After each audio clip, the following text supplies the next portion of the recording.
Assalamualaikum warahmatullahi wabarakatuh. Saya perwakilan dari kelompok 8. Berdasarkan algoritma dan arsitektur Hopfield serta pengenalan pola Hopfield dengan Hopfield Discrete. Arsitektur jaringan Hopfield struktur yang saling terhubung. Jaringan Hopfield tersusun atas neuron yang sepenuhnya saling terhubung. Artinya setiap neuron memiliki koneksi langsung dengan setiap neuron lainnya dalam jaringan. Langsung dengan setiap neuron lainnya. Pastikan bahwa kekuatan koneksi dari neuron ke neuron I dan J sama dengan dari neuron J ke neuron I. Tidak ada koneksi diri. Representasi dan pembaruan neuron. Setiap neuron dalam jaringan merepresentasikan satu bit dari pola yang akan disimpan atau dikenal. Misalnya dalam pengenalan citra biner, neuron bisa mewakili piksel. Proses pembaruan neuron terjadi secara asinkron. Neuron yang dipilih secara acak akan memperbarui status berdasarkan total masukan dari semua neuron lainnya. Mekanisme ini memungkinkan jaringan untuk secara bertahap bergerak menuju keadaan stabil yang sesuai dengan pola yang tersimpan. Algoritma pelatihan Hebbian. Prinsip Hebb what wires together wires together. Pelatihan jaringan Hopfield didasarkan pada prinsip Hebbian, sebuah konsep fundamental dalam neuroscience. Prinsip ini menyatakan bahwa neuron yang aktif bersama secara berulang cenderung memperkuat koneksi sinaptik di antara mereka. Dalam konteks Hopfield, ini berarti bahwa ketika suatu pola diajarkan ke jaringan, bobot koneksi antar neuron dimodifikasi sedemikian rupa sehingga pola tersebut menjadi stabil atau diingat oleh jaringan. Memprestasikan bobot koneksi. Proses pelatihan melibatkan penyimpanan pola-pola spesifik, misalnya gambar biner atau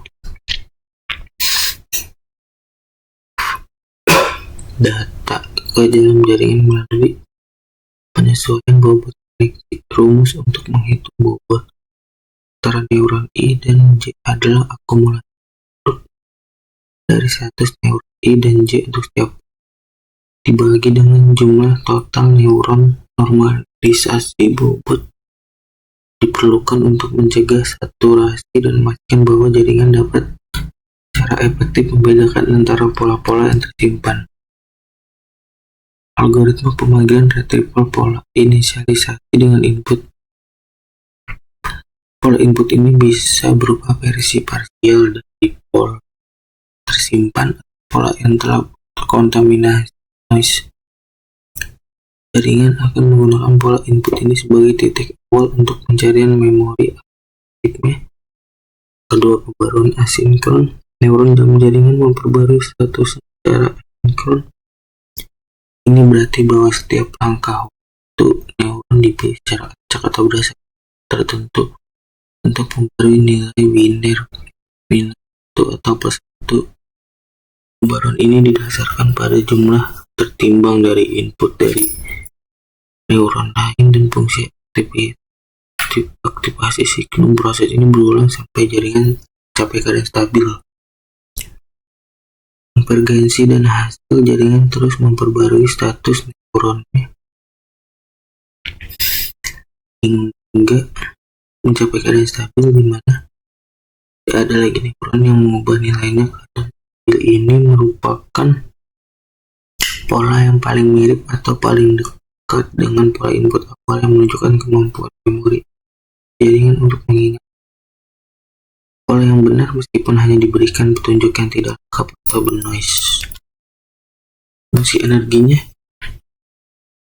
sama konsepnya, yaitu untuk memberikan cara memahami perilaku dinamik. Dan ini adalah ukuran kestabilan jaringan di mana setiap pembaruan neuron dirancang untuk menurunkan nilai energi total jaringan. 2. Mononisitas. Kali neuron memperbarui statusnya, nilai fungsi energi jaringan akan selalu menurun atau tetap tidak pernah meningkat. Properti monotonitas ini menjamin bahwa jaringan akan selalu konvergen ke keadaan stabil, mirip dengan bola yang mengelilingi menuruni lembah dalam lanskap. Keadaan stabil jaringan adalah minimum lokal dari fungsi energi. Pola-pola yang telah dilatih dan disimpan dalam bobot jaringan akan sesuai dengan titik-titik minimum ini. Ketika jaringan diberikan input, ia akan jatuh ke lembah energi terdekat yang memilih pola yang paling mirip dengan input. Contoh huruf pengenalan pola huruf alfabet. Representasi biner dalam pengenalan pola. Setiap huruf alfabet dapat dipresentasikan sebagai matriks biner, di mana piksel hitam +1 dan piksel putih -1, atau sebaliknya. Matriks ini kemudian diratakan menjadi vektor biner yang akan menjadi input untuk jaringan Hopfield. Itu artinya jaringan dilatih dan serangkaian huruf alfabet yang bersih dan lengkap melalui algoritma Hebbian. Bobot koneksi jaringan disesuaikan untuk menyimpan tiap huruf sebagai keadaan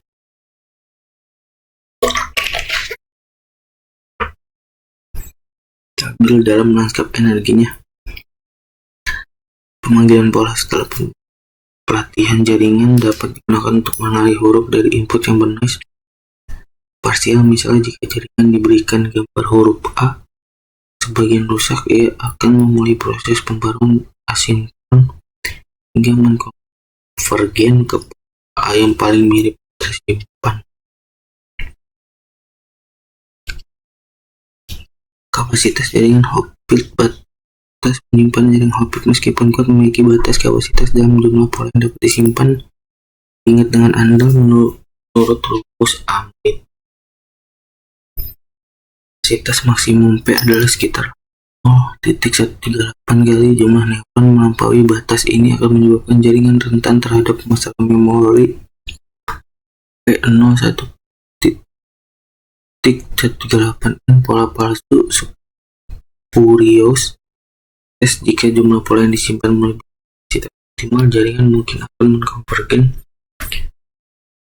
ke pola palsu atau spurious. Ini adalah keadaan stabil yang bukan merupakan pola asli yang dilatih, melainkan kombinasi atau campuran dari pola-pola yang tersimpan. Fenomena ini mengurangi keandalan jaringan dalam 20% dampak pola. Jika pola disimpan, kapasitas efektif jaringan akan menurun secara signifikan. Strategi untuk mengurangi koneksi antar pola seperti menggunakan pola-pola yang lebih ortogonal dapat membantu meningkatkan kapasitas penyimpanan dan mengurangi kemungkinan munculnya pola palsu. Teknik peningkatan kerjanya itu learning. Ini melibatkan proses modifikasi bobot jaringan untuk secara selektif menghapus pola palsu yang tidak diinginkan sehingga menggosongkan kapasitas dan meningkatkan kualitas pola yang tersimpan. Metode Passus inverse. Pendekatan ini memungkinkan penyimpanan pola yang lebih efisien dan dapat secara signifikan meningkatkan kapasitas jaringan, terutama untuk kumpulan pola yang berkorelasi tinggi. Jaringan Hopfield sparse. Konsep jaringan Hopfield sparse ini mengurangi jumlah koneksi antar neuron dan membatasi jumlah koneksi. Jaringan dapat memperoleh informasi lebih cepat dan berpotensi menyimpan lebih banyak pola dengan mengorbankan sedikit akurasi, menjadikannya dan menarik untuk aplikasi tertentu. Aplikasi lanjutannya optimasi kombinatorial. Jaringan Hopfield dapat digunakan untuk menyelesaikan masalah optimasi kombinatorial seperti tripling salesman problem TSP. Dengan memformulasikan masalah dalam bentuk fungsi energi, jaringan dapat menemukan solusi yang meminimalkan jarak atau biaya total meskipun terbatas pada minimum lokal. Pemrosesan cita dan cita jaringan menemukan aplikasi dalam bentuk instruksi seperti penghilang noise dari gambar yang rusak, mengingat usia cita dan estimasi kemampuannya untuk mengingat pola cita asli, mungkin pemulihan informasi yang hilang atau terdistorsi. Robotika. Di bidang robotika, Hopfield dapat diaplikasikan untuk kontrol gerakan, perencanaan jaringan. Kesimpulan dan arah penelitian: model sederhana dan kuat jaringan Hopfield meski tetap menjadi model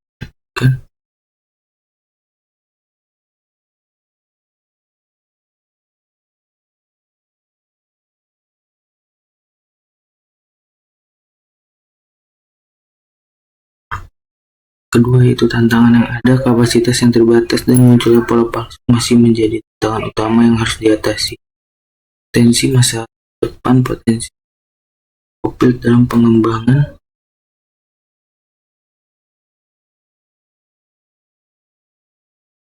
sistem cerdas, adaptif, dan toleran terhadap masih sangat besar. Tantangan yang ada para penelitian di masa depan berfokus pada peningkatan kapasitas mitigasi pelaporan dan eksploratif. Jaringan hipotesis merupakan fondasi penting dalam studi jaringan saraf, menawarkan wawasan dalam tentang bagaimana memori dapat dipersonalisasikan dan dipanggil secara asosiatif meskipun menghadapi tantangan kapasitas dan pola palsu. Model ini terus menjadi area penelitian aktif, pengembangan metode perhatian yang lebih baik, arsitektur yang efisien, dan penerapannya dalam domain baru seperti AI dan pembelajaran mesin akan terus memperluas relevansi dan dampak dari jaringan Copilot. Terima kasih. Sekian presentasi dari kelompok 8.